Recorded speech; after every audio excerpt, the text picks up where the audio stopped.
Okay everyone, welcome back to the channel. So yeah, we're a couple of days before the marathon now. Just thought I'd pull out all my kit, just double check everything. So I thought I'd do a very quick vlog just in terms of what I'm going to be using on my first ever marathon, my race day. So here's my my running kit all laid out, kind of a flat runner. So start at the top, I'll be wearing my favourite Say Sky cap. I wear all this, my lightest one, obviously it's a trucker style cap, so it's nice and breathable. I'm still debating, but I'm probably going to go with the headband underneath. Obviously the GoPro I'm using right now, but I'll have that attached to the front. My over ear headphones, again I can still hear everything with them on. I'll probably have them tucked away in my flip belt. I'll get to that in a minute, and I'll probably just put them on as and when I want to use them.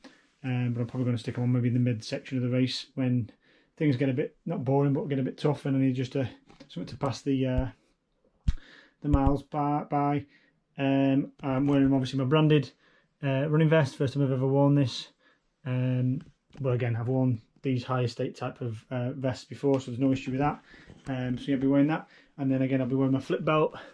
I'll probably have my phone in the front.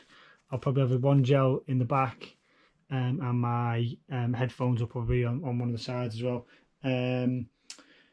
So yeah, I decided to take a gel. The race does give out gels, but I think the first one's not till like 11-ish K, so like nearly 7 miles, and then the next one after that is like nearly half marathon. So I wanted a few more. Basically, the way they staggered it, I'd prefer to have one earlier than that. So I'm going to take one of my own, have that probably just before I take theirs, maybe a couple of K before I take the first gel off them, and then I'll store that gel off them.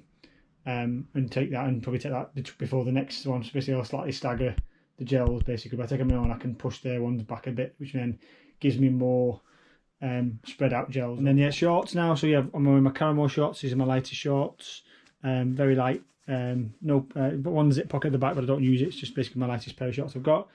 And then I'm going to be wearing high estate white running socks, again just to match the vest, but again the very light socks, very breathable, etc., nice and cool. And then I decided, I was debating between these and the my Reebok Flat Rides, but again with this higher stack and the rocker, and the fact that they're probably my best trainers I own, I decided to go with these for the marathon. I did a 32k in these the other day, and they were fine, nice and easy, didn't feel very heavy on my feet. So basically I've got, as you can probably tell, I've gone for lightness. So lightest trainers I've got, lightest shorts, obviously running vest, basically just as light as possible. Obviously with the mileage we've got to cover, I was thinking lighter is better. And then obviously a bit of anti-chafe, so I'll probably stick that between my toes, etc. All the key areas. I'll probably get hot spots. Touch wood, that goes well. So yes, that's kind of a running kit. Like I say, I haven't fully decided. I thought I'd be 100% on the headband, but that does get quite heavy after a while.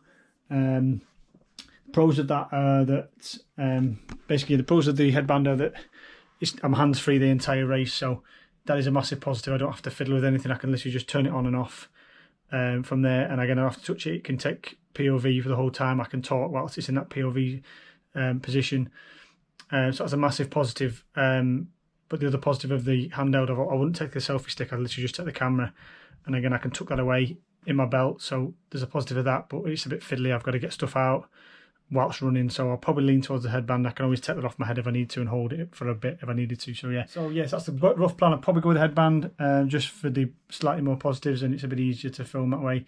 It gives me hands free. I can grab my water and my gels as I go around. Over a long period of time I don't particularly like carrying stuff in my hands. Yeah, so that's the plan. That's the kit as planned. I said I'll just double check everything. I'll get everything charged up the night before, so the GoPro needs to be charged, my headphones probably need to be charged. My phone I'll just have on me just to emergencies and or a bit of music, but again I don't tend to listen to that much music when I'm running anymore, but with the sheer time I'm going to be running for, I might stick it on in the middle. Oh yeah, and the one thing I haven't touched upon yet, I found this online, just a quick, basically it was a free, found a free website that gives you basically timing bands. So yeah, this one was from Run Bundle. There's other ones as well, but I found this one was probably the best one I found. So you basically just stick in your goal time, and then how often you want the split. So you can do like 1K splits. Obviously I work in Ks, so, or miles. You can do miles as well if you think, I think you do miles as well. So I run in Ks, new school. But yeah, so you put in your marathon goal time, and then it shows you how many minutes per mile or per K, and then I did 5K splits. So basically that gives me kind of goal. It's just obviously when you're running in the middle of the race, fatigue sets in, tiredness, maybe thirst, and basically your brain gets a bit foggy. So I wanted something visual just to glance at when I'm at a set point. Then I always know where I am. If I'm behind these times, it's not the end of the world. I'll know how far behind I am, and I can just plan accordingly. I don't want to be trying to do maths halfway around the race. So yeah, obviously my A goal is sub 340. So I'll just put it in as 3:39:30, just to give me a little bit of a window. That's the goal time. And obviously these then tell me what times I need to be hitting each kind of 5K. And obviously with the finish at 3:39:30. Again, as I go around, if I'm a couple of seconds ahead, obviously I'll readjust the plan. If I'm a couple of seconds behind, I'll put basically, this is my first ever marathon. Those that have been following along, you know it's my first marathon, so it's basically just on the day I'll know more. By about halfway, the first 10K should feel fine.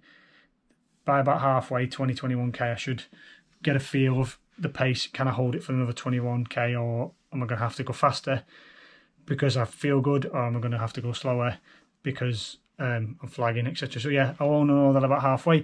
I'll do a full vlog. I'll probably do every 5K check-in, what's I'm running around, so 5K check-in, 10K out, etc. Updates, and obviously I'll do a full vlog on that. But yeah, so that's it. Race kit sorted. A couple of days to go now. Getting excited now. So first ever marathon. Those that haven't already, like, share, subscribe. Like I said, this is my first marathon. I'm going to go on and do other races. Obviously, I'll do halves and stuff, I think, for the next 12 months. That's probably going to be the plan. Probably a couple of halves, because I've not really done focus on that distance yet.